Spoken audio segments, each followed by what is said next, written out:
In the spring of 1954, March 19th to be exact, a single saxophone was packed up and shipped to Selmer, US.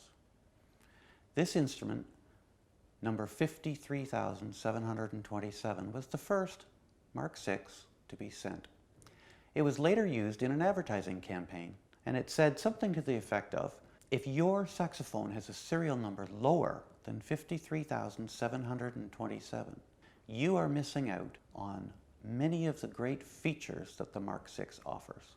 And there was a lovely picture of a tenor saxophone.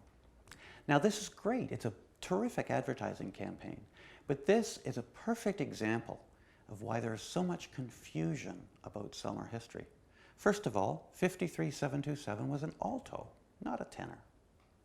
Secondly, 53727 was not the earliest serial number, just the first one sent to the US. Thirdly, 53,727 was not the last of the super actions. In the next 1,000 instruments, only about 56 of them were Mark VIs. The other 944 were super actions. So in 1952, around the 49,000 serial number mark, some Mark VI prototypes start appearing. In the early 54,000, small production test runs start appearing. By 55,000, Mark VI is running pretty well full stream. So in general, the Mark VI tenors got running around 54,500. The altos around 55,000. The baritones closer to 56,000, and the sopranos actually didn't take on the Mark VI aspects until almost 70,000, the very late 69,000 range. The name Mark VI was actually an American marketing idea, much like the balanced action and the super action, which were both American names. The Mark VI seems to have come from, and it makes sense, to think of it as the sixth generation of Selmer saxophone. The 22, the 26, we'll conveniently ignore the large bore, which was kind of in there, the super series, the balanced, the super action, and now the Mark VI. Selmer Paris did not put any Mark VI identification on their instruments for the first 8 years or so.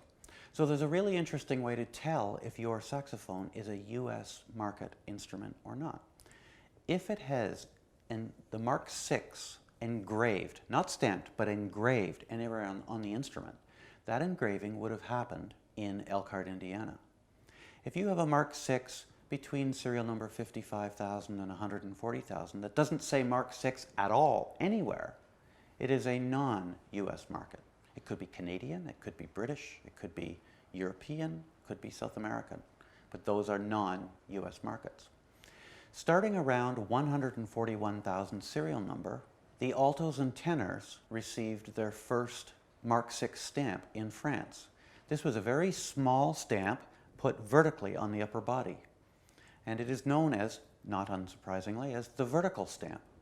Now if you look closely at this stamp, it's the same exact die that was used on the sopranos from about 1963.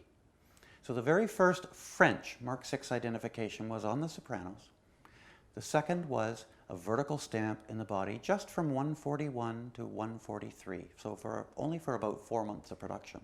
At the end of this time, Selmer Paris had a stamped Mark VI put in the bell bow band. So for any saxophone after this, worldwide they all have the stamped bell bow band, but you can still tell if it's an American saxophone or not. You see, the original copyright for the word Mark VI was an American copyright.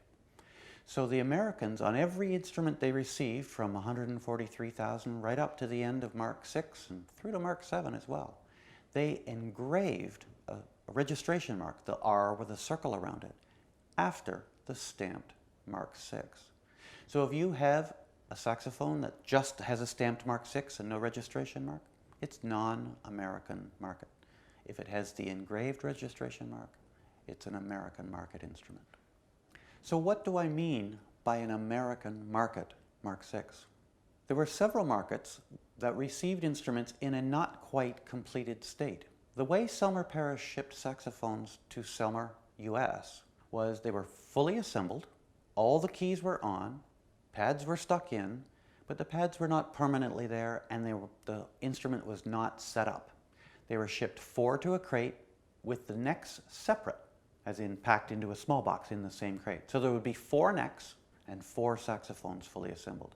Once they arrived in Elkhart, they would be disassembled, padded, engraved, lacquered or plated as however what they wanted, but almost all were lacquered in the American dark style lacquer, and then finally set up.